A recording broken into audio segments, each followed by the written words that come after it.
Hello Troop 40, welcome back. Today we're going to be learning how to whip and fuse rope. The first technique we'll be using is fusing synthetic rope. You fuse synthetic rope by using a heat source to bond the fibers together. Okay.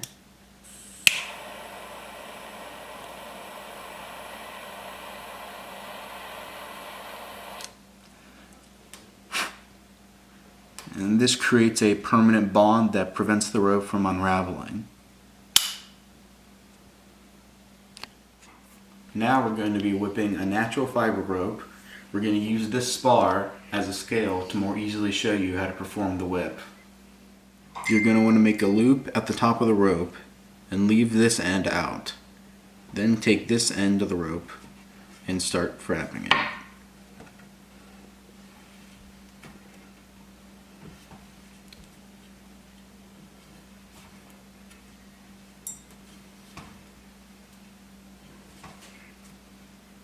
Talk about the width.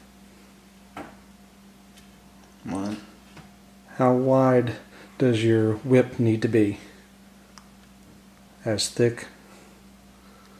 It should be as thick as the rope, right? Yeah. Okay.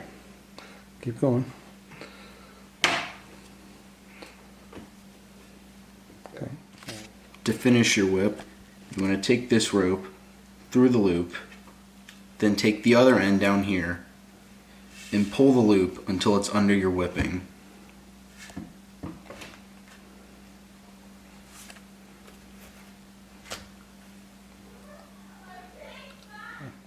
Next, we're going to do what's called a West Country whip.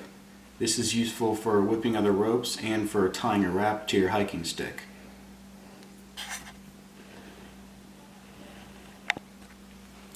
What you do is you tie a granny knot and down to the top of the pole, and then do another one under it.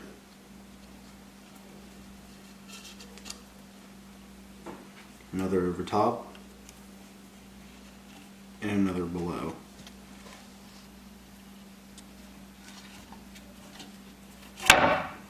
You just do that as many times as you need.